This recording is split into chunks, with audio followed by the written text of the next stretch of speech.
नमामि त्वां विश्वकर्त्रीं परेशीं नित्याम् आद्यां सत्यविज्ञानरूपां वाचातीतां निर्गुणां चातिसूक्ष्मां ज्ञानातीतां शुद्धविज्ञानगम्यां। देव्यै नमः। सभी को नमस्ते। प्रिय विद्यार्थियों, हम पतंजलि के योग सूत्र के अनुसार ईश्वर के भव्य स्वरूप का दर्शन कर रहे हैं और हमने अभी तक इस तथ्य पर विचार किया कि वह ईश्वर सर्वज्ञ है, उसका ज्ञान निरतिशय है, अर्थात उससे अधिक ज्ञान कहीं नहीं है। ज्ञान की पराकाष्ठा जहां पर होती है वही ईश्वर है। अब अगले सूत्र में पतंजलि इस बात को कह रहे हैं, पूर्वेशामपि गुरु कालेनावच्छेदात्, अर्थात काल से अवच्छिन्न न होने के कारण ईश्वर पूर्ववर्ती गुरुओं का भी गुरु है। पहले जो भी गुरु हुए वे समय से अवच्छिन्न थे, अर्थात समय की सीमा में बंधे हुए थे। लेकिन जिसे समय की सीमा भी नहीं बांध पाती, ऐसा जो कालातीत त्रिकाल अबाधित जो तत्व है वह ईश्वर है। और इसीलिए कहा कि वह पूर्वकालिक गुरुओं का भी गुरु है। इस सृष्टि के पूर्व, इस सृष्टि के होने के पश्चात जितने भी गुरु हुए हैं उन सब से अधिक ज्ञान संपन्न, उन सब से अधिक गुरुता के भाव से जो संपन्न है वह ईश्वर है। अर्थात वह सभी सृष्टियों के पूर्व भी विद्यमान है और उनके पश्चात भी उसकी स्थिति बनी रहेगी। तो ऐसा ईश्वर का अद्भुत स्वरूप यहाँ पर अभिव्यक्त किया गया है। पूर्वेशाम अर्थात पूर्व पूर्व सर्गोत्पन्नानां, जो ब्रह्मा विष्णु महेश कपिल इत्यादि उपदेष्टाओं की जो चर्चा की जाती है, उन सभी उपदेष्टाओं का, गुरुओं का, आचार्यों का गुरु ईश्वर है। क्योंकि ये सभी जो हैं वो काल से अवच्छिन्न हैं, किंतु ईश्वर काल से अनवच्छिन्न है, समय से परिसीमित नहीं है। ईश्वर अनादि है, अवतारों से भी जो उसकी सत्ता है वह ऊपर है। तो इस तरह से ईश्वर का वर्णन इस सूत्र में किया गया है। ईश्वर की विलक्षणता की अभिव्यक्ति इस सूत्र के माध्यम से की गई है। अब इस सूत्र में जो विशेष तथ्य हैं उसे आपने जान लिया। सभी सृष्टियों के आरंभ में भी उस ईश्वर की स्थिति है और जो सृष्टियां अतीत हो गई और जो अनागत है सर्वत्र उसकी स्थिति विद्यमान है, ऐसा जानना चाहिए। इसके पश्चात जो सूत्र पतंजलि कह रहे हैं वहां कहते हैं तस्य वाचकः प्रणवः। तस्य अर्थात ईश्वरस्य, उसका वाचक प्रणव है। उसका अर्थात ईश्वर का, उसका अभिधायक शब्द ओंकार है। वाच्यः ईश्वरः प्रणवस्य, शब्दार्थ संबंध नित्य है और इसी आधार पर इस प्रणवाक्षर से जो द्योत्य है वह तत्व, वह अर्थ नित्य है। इस पर भी विचार भाष्यकार ने किया। ईश्वर के वाचक शब्द के रूप में प्रणव को कहा जाता है। यह तो एक सामान्य सा अर्थ हुआ, लेकिन इसका विशेष विवेचन आपको जानना चाहिए। इसे पतंजलि ने इस क्रम में उपस्थित किया है क्योंकि आगे उन्हें ईश्वर प्रणिधान के विषय में विमर्श करना है, तो उसके पूर्व ईश्वर का स्वरूप स्पष्ट होना चाहिए। तदनुगुण ईश्वर प्रणिधान की चर्चा की जाएगी। प्रणव शब्द का जो तात्पर्य है उसे भी आप समझिए। प्र उपसर्ग है और नु अप प्रकर्षेण नूयते स्तूयते इति प्रणवः, उत्कृष्ट रूप से जिसकी स्तुति की जाती है, जिस शब्द के द्वारा, वह शब्द प्रणव कहलाता है। अर्थात सामान्य स्तुति नहीं, प्रकृष्ट रूप से हम स्तुति ईश्वर की भिन्न भिन्न शब्दों के माध्यम से कर सकते हैं, लेकिन जो प्रकृष्ट स्तुति है वह प्रणव के माध्यम से होती है। हम जो पूजा अनुष्ठान आरती स्तुति करते हैं उसमें भी उल्लेख करते हैं। इस प्रणवाक्षर के महात्म्य से प्रायः हम भारतीय परिचित हैं। तो इस शब्द के अर्थ में ही इसकी महत्ता जो है वह छिपी हुई है। प्रकर्षेण स्तूयते नूयते इति प्रणवः। जिस शब्द से उत्कृष्ट रूप से स्तुति की जाए वह प्रणव है। और इस प्रणव का जो स्वरूप है वह है ओम। यह ओम ध्वनि रूप है, इसलिए इसे ओंकार भी कहते हैं हम। ओम ऐसी ध्वनि के द्वारा यह व्यक्त होता है, इसीलिए इसे ओंकार नाम से भी हम प्रकट करते हैं, इसकी चर्चा करते हैं। ओम शब्द की भी यदि व्युत्पत्ति हम देखते हैं तो कहा है अवतीति ओम, यह हमारी रक्षा करता है। तो इस प्रणव और ओंकार की महिमा विभिन्न शास्त्रों में, पुराणों में हमें प्राप्त होती है।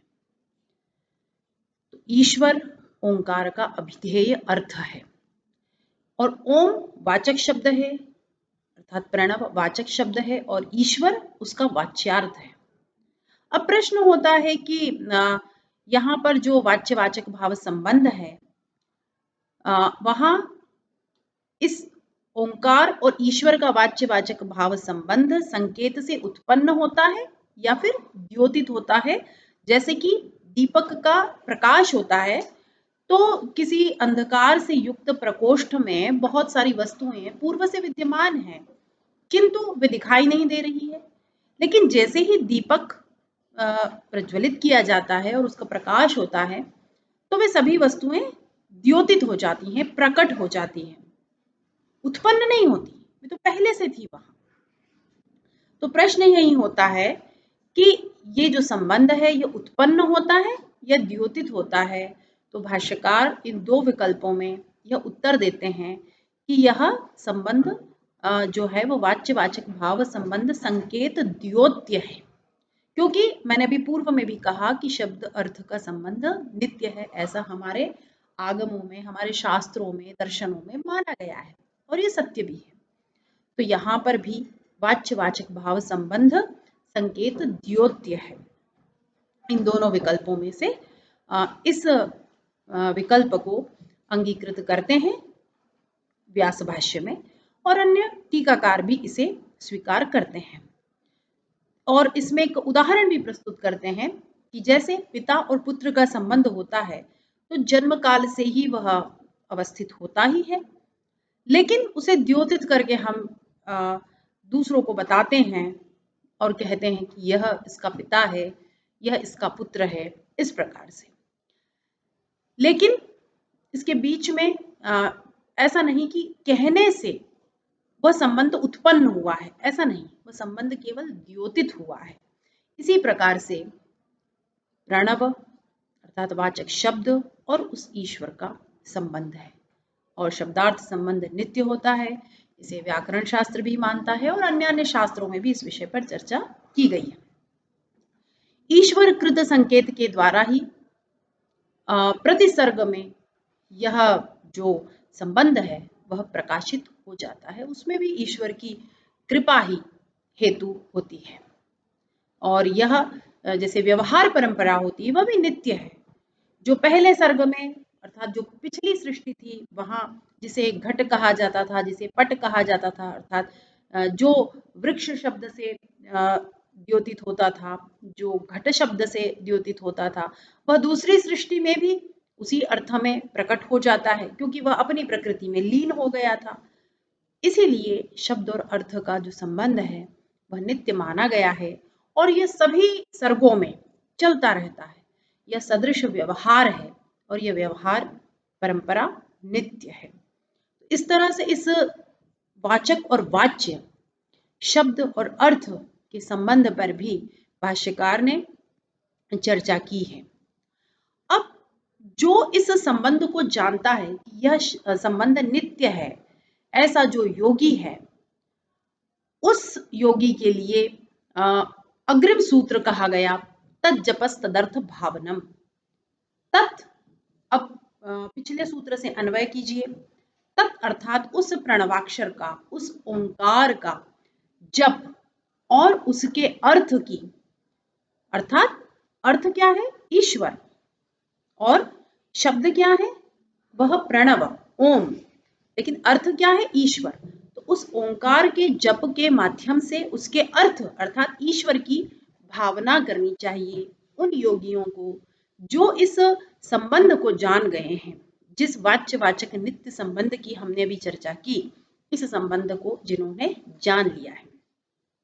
ओंकार का जप और ओंकार के वाच्यार्थ ईश्वर की भावना करनी चाहिए। इस प्रकार ओंकार को जपते हुए तथा ओंकार के अर्थ ईश्वर की भावना जब योगी करता रहता है तो उसका चित्त एकाग्र हो जाता है।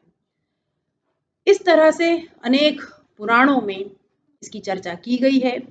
ओंकार के जप के पश्चात योग साधन करना चाहिए और योग साधन के पश्चात जप करना चाहिए।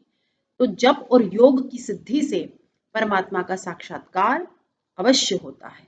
पौनः पुण्येन, उस वाचक ओम शब्द का जप और उसकी तदर्थ भावनम अर्थात उसके अर्थ की भावना, अर्थ है ईश्वर। देखिए, किसी भी वस्तु का अर्थ क्या होता है? वह वस्तु स्वयं।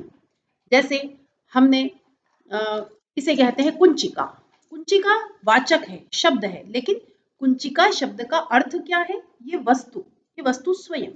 तो वैसे ही यहाँ जो हम कह रहे हैं प्रणव ओम, तो उसका जो अर्थ है वह स्वयं ईश्वर है।